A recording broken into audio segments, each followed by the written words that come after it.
침체된 자국 경기를 살려라. 글로벌 국가들이 뒷걸음치는 경기를 부양하기 위해 시장에 막대한 돈을 풀고 있다. 특히 일본은 장기간의 경기 침체 해결을 위해 강력한 자산 매입 정책을 내놓았고, 동시에 미국과 유럽 또한 경기 부양을 위한 발빠른 움직임을 보이고 있다. 우리나라 정부 또한 경기 부양을 위해 17조 원가량의 추경 편성을 추진하고 있는데, 일자리 창출과 서민 생활 안정을 위한 사업 위주로 편성을 하고 국회의 이해를 구해서 조속히 처리될 수 있도록 해주기를 바랍니다. 글로벌 국가들이 경기 부양의 속도를 높이고 있는 이때, 과연 신정부의 강력한 추가 경기 부양 정책은 빛을 발할 것인가?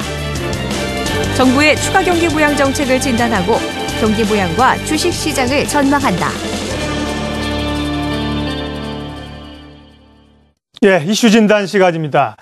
답답하게 갇혀있는 경제나 증시 상황을 돌파할 돌파구가 뭐가 될 것인가. 대외 악재들도 좀 거쳐야 되고요. 북한 악재도 좀 사라져야겠지만 기업 실적, 그리고 이 정부의 경기 부양책에 대한 기대감들이 저번에 깔려 있습니다. 실제 어느 정도 기대를 해봐도 되는 건지 오늘 이슈 진단하겠습니다.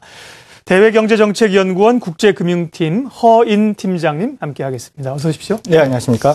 경기가 좀 좋아져야 되는데 말이죠. 여전히 피부로 느끼기는 좀 어려운 것 같습니다.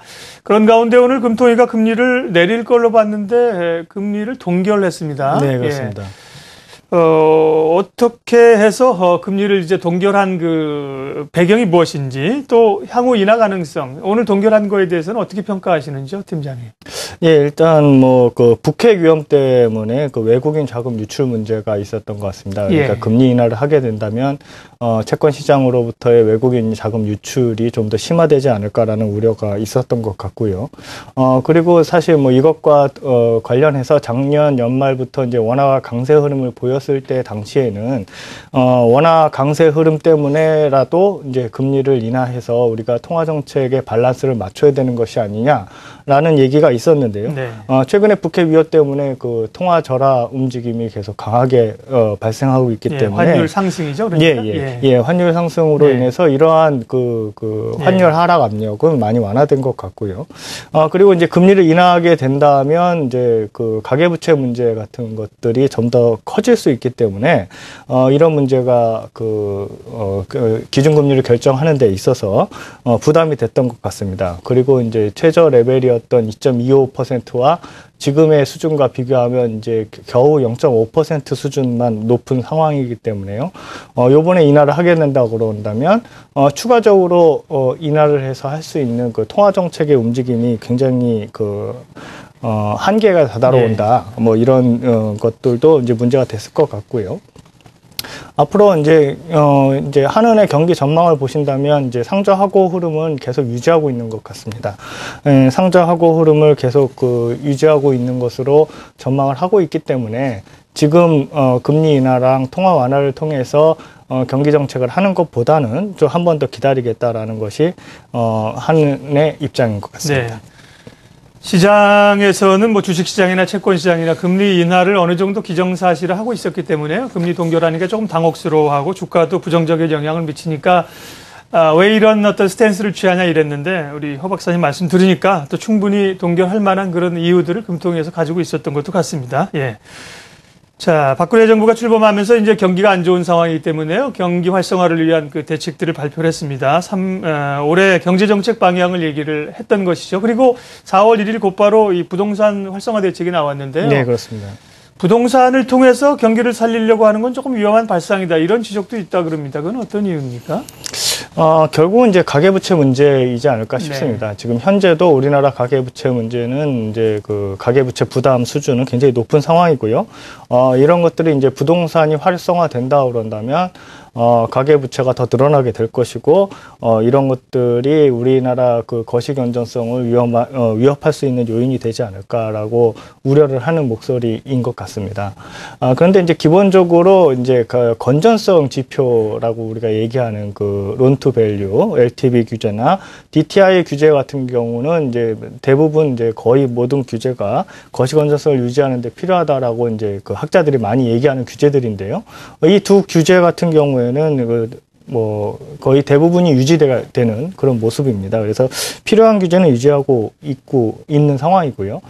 미국만 보더라도 이제 부동산이 회복되지 않는 상황에서 경기가 회복된다는 것은 좀 어려운 과제인 것 같습니다. 그래서 미국도 이제 그 양적 완화를 통해서 그 모기지 관련 채권들을 사주고 있는 상황이고요. 그래서 이제 부동산 회복은 경기 회복에 있어서 이제 꼭 필요 조건으로 생각이 되기 때문에요.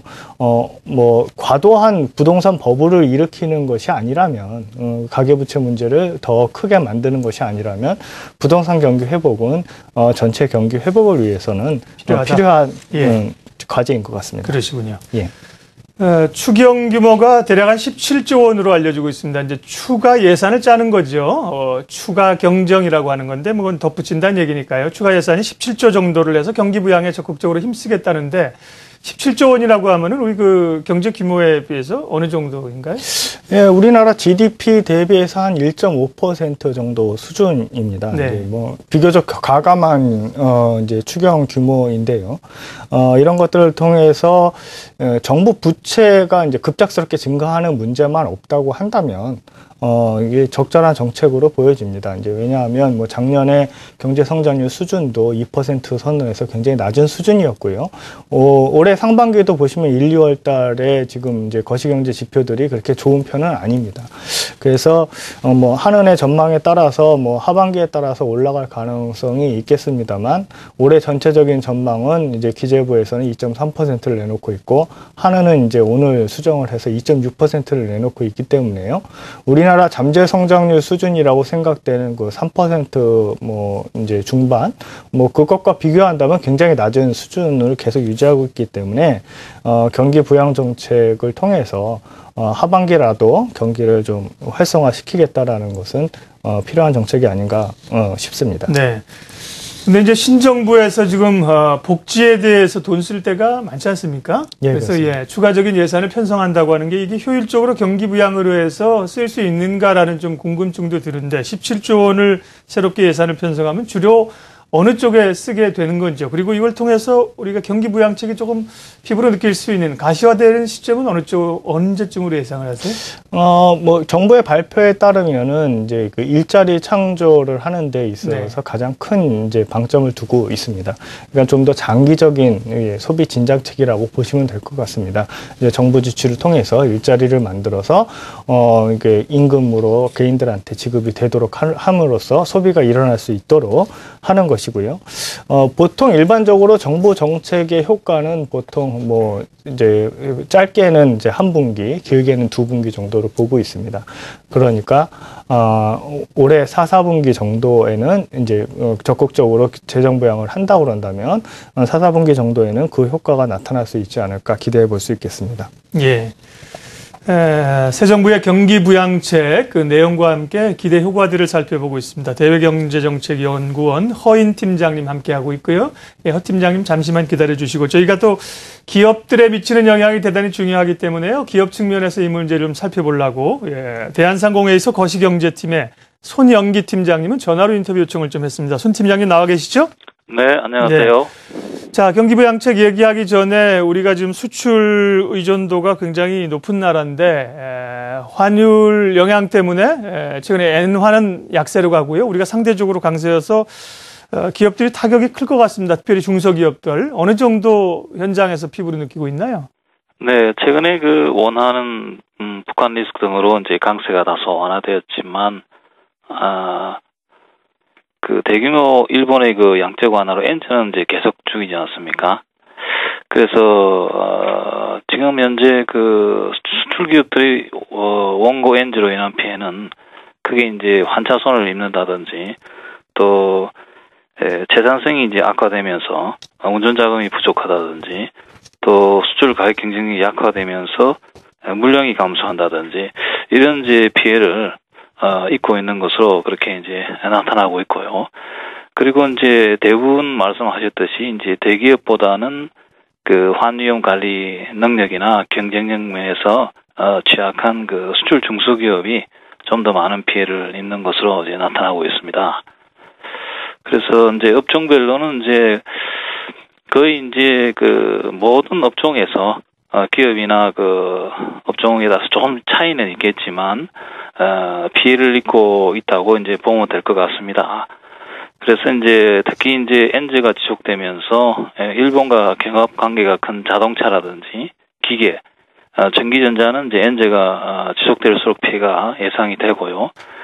그 밖에 이제 일본의 관광객 감소로 인해서 관광산업에 이제 비율을 줄 수가 있고, 또 일본에 수출하는 농수산물 기업도 엔저로 이제 환차손이 발생하면서 직접적인 이제 피해를 호소하고 있는 상황입니다. 예. 반면에 이제 상대적으로 이제 우리 경쟁력이 다소 있는 반도체라든지 LCD, 휴대폰 분야나 또 일본도 이제 엔저가 진행되면서 석유나 화학, 철강 등은 이제 원자재가 이제 비싸지니까 상대적으로 자기들도 좀 불리하게 됩니다. 그래서 이런 부분은 좀 피해가 좀 제한적일 것으로 예상이 되고 있습니다. 네. 다만 이제 글로벌 증시는 미국의 적극적인 부양책에 의해서 미국을 중심으로 좀 회복세를 보이고 있는데 우리 경기 상황이 못 따라가는 것 같습니다. 오늘 한국은행이 금리를 동결한 것도 이제 점차 좀 경기가 살고 있다는 판단에서인데 기업들이 느끼기는 어떨까요? 그 기업들 실적이 1분기도 지금 나오는 부분 좋지 않거든요. 기업 실적이 좀 좋아질 수 있는 때는 언제쯤으로 파악하고 계세요? 네. 말씀하신 대로 이제 미국, 일본이 이제 대규모 통화 완화 정책을 실시하면서 경제 지표가 개선되고 있지만 이것이 이제 실물 경제로 회복으로 이어지고 또 우리 수출로 이어지는 데는 다소 시간이 걸릴 것으로 생각됩니다. 지금 이제 정도의 차이는 있지만 대부분의 기업들은 엔저뿐만 아니라 전 세계 시장에서 중국과의 경쟁 격화라든지 또 수요 부진 이런 것 등으로 상당히 좀 어려움을 겪고 있는 것이 사실입니다. 그리고 지난해 상장사들 매출액을 보면 좀 늘었지만 수익성은 계속 악화되는 것으로 이제 나오고 있고요. 그래서 상당히 좀 어려운 상황이다 전반적으로. 그런데 이제 다만 좀 희망적인 것은 세계 경제도 뭐 좀 회복된다는 이제 소식도 들리고 있고 또 우리 기업들의 기업 심리도 2, 4분기에는 조금 나아질 걸로 그렇게 이제 예상을 하고 있습니다. 예. 아마 이게 정부가 경기 부양책을 이제 좀 본격적으로 실시할 것이다. 뭐 이런 기대 심리도 이제 좀 작용이 되고 있는 것 같습니다. 예. 네. 그리고 이제 이게 이익이 나는 게 삼성전자 또 현대차 이렇게 몇 개 종목에 집중돼서 있기 때문에 다른 중소업체들이 느끼는 소외감은 상당히 더 큰 것 같고요. 예. 네. 경기 부양책 지금 기대한다고 말씀하셨는데 경기 부양책 평가 좀 해주십시오. 새 정부가 지금 그려서 하겠다는 경기 부양책이 실질적으로 기업들에게 또 중소기업들에게 어느 정도나 좀 힘이 될 수 있는지 반면에 좀 또 우려되는 요인들은 어떤 건지 좀 정리 부탁드릴게요. 네네. 이 추경이라는 게 이제 지금 이제 다음 주에 이렇게 준비돼서 4월 말에 이제 국회를 통과해서 빨리 이제 시행되는 것이 좀 필요하다고 보는데요. 이게 이제 이런 추경이 이제 수출과 투자 그리고 이제 소비를 활성화시키는 방향으로 일단 작용을 할 것으로 그렇게 기대가 됩니다. 이렇게 되면은 아무래도 경제 심리도 좋아지면서 또 실제로 이제 기업에게도 이제 도움이 될 것으로 봅니다. 근데 이제 일부에서 이제 추경과 관련해서 재정 건전성 악화 그런 우려가 있는데요. 그런데 이제 추경을 통해서 경제를 활성화시키고 또 경제 성장이 높아지면은 세수를 좀 늘리는 그런 것이 좀 용이하게 됩니다. 지금 성장률을 조금 이제 떨어뜨렸더니 세수 부족분이 많이 발생하는 거 아니겠습니까? 그래서 이제 성장률을 좀 늘리면서 이렇게 국내 기업에게 도움이 될 거라고 생각되는데요. 주로 이제 이 추경이 근데 이제 효과를 거두기 위해서는 주로 이제 정부도 그렇게 생각하고 있겠지만 수출을 좀 늘릴 수 있는 방법 그런 곳에 이제 좀 집중적으로 지원을 하고 돈을 쓰고 또 이제 중견기업 지원이라든지 창업 지원 이런 거와 함께 이제 주로 경기 부양 효과가 좀 큰 SOC 투자라든지 또 국내 소비 진작 부분에 좀 집중적으로 투자한다면 경기 활성화에 큰 도움이 될 것으로 봅니다. 근데 이제 중요한 것은 과거 뭐 일본의 경험에서도 우리가 볼 수 있지만 경기가 이제 일단 확실하게 살아날 때까지 과감하고도 지속적으로 이렇게 경제 활성화 정책을 펼쳐나가는 것이 매우 중요하다고 생각됩니다. 예, 알겠습니다. 손영기 대한상공회의소 거시경제팀장님, 우리 경기 부양책에 따른 기업들 측면에서의 영향들 살펴봤습니다. 손 팀장님 고맙습니다. 예, 감사합니다. 네. 다시 대외경제정책연구원 허인 팀장님과 이야기를 좀 이어가도록 하겠습니다. 예, 경기 부양이 이제 효과를 나타내야 되는데 말씀하신 예. 것처럼 1분기나 2분기라고 하면 대략 뭐 한 6개월 정도, 짧으면 뭐 3개월, 6개월 정도 효과가 나타난다는 건데 각국의 사실 경기 부양책이라는 게 자국의 경제 상황에 따라 다 다르지 않습니까? 예, 그렇습니다. 그러니까 미국이나 일본하고 우리를 비교하면 어떻습니까? 예, 다른 나라 경제 정책하고 비교했을 때 우리나라 경제 정책이 좀 이게 차이가 있습니다. 이제 미국 같은 경우에는 작년 말부터 시작된 그 재정 절벽 문제, 그리고 최근에 그 시퀘스터라고 부르고 있죠. 이런 문제로 인해서 이제 재정 쪽에서의 여력은 없습니다. 그러니까 재정 확대를 통해서 경기를 부양할 수 있는 그런 여력은 전혀 없는 상황이고요. 그런 상황에서 이제 통화정책을 이용해서 그 강력한 양적 완화를 작년 말부터 한도 없이 매달 이제 850억 불의 그 채권들을 사주면서 양적 완화 정책을 계속 지속하고 있습니다. 일본 같은 경우에는 아베노믹스라고 불리는 이제 아베 정부 출범 이후에 재정 정책과 통화 정책을 동시에 사용하겠다라고 선언을 하고 있고요. 아직까지 뭐 재정 정책의 측면에서 어떻게 하고 있는지는 나타나고 있지 않습니다만, 뭐 지난주였죠. 이제 구로다 총재 체제가 출범을 하면서 그동안 양적 완화가 2014년부터 시작될 것으로 예고되고 있었는데요. 지금 당장 양적 완화를 실시하겠다라고 선언을 하고 있습니다. 그런데 이제 우리나라 같은 경우에는 앞서 말씀드린 대로 이제 금리를 동결했기 때문에 통화 정책의 측면에서는 2012년 10월 달 이후에 그 완화적인 조치를 취한 것이 없다고 보시면 될 것 같고요. 예. 재정 확대 정책을 지금 계속 추진하고 있는 상황입니다. 그러니까 이제 우리는 이제 앞으로 경기 하방 압력이 뭐 그런 일은 없어야 하겠습니다만 지금보다도 더 심화된다고 그런다면 통화 정책 측면에서 이제 활용할 수 있는 수단을 아직 갖고 있다라고 평가할 수 있겠습니다. 예.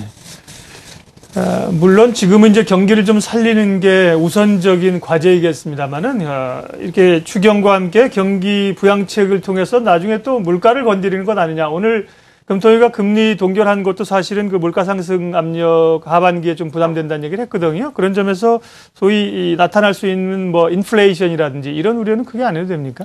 뭐 아직까지 인플레이션을 걱정할 만큼의 그런 지표들은 보이고 있지 않습니다. 민간 소비는 여전히 이제 위축돼 있는 상황이고요.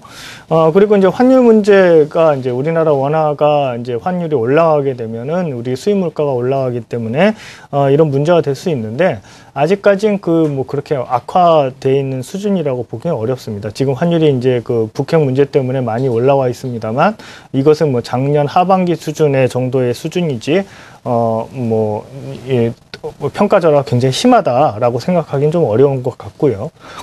그리고 이제 국제 상품 시장에서 이제 그 국제 유가의 흐름이 중요한데요. 올해 초반부터 지금까지의 흐름은 거의 이제 평탄한 흐름을 보여주고 있고요. 네. 배럴당 한 105불대 내에서 지금 유지되고 있는 그런 상황이기 때문에 그렇게 이제 인플레 압력을 높일 정도로 높은 외부 상황은 아니다라고 판단해 볼 수 있겠습니다. 네. 말씀 들어보니까 이제 유가 문제는 사실은 굉장히 우호적입니다. 고유가 고공행진한다면 굉장히 부담이 될 텐데 말이죠. 예, 신정부의 이 경기 부양책 방향성과 함께 또 우리 경제에 미치는 영향들 집중적으로 분석해 봤습니다. 대외경제정책연구원 국제금융팀 허인 팀장님 시간 내주셨습니다. 고맙습니다. 네, 고맙습니다.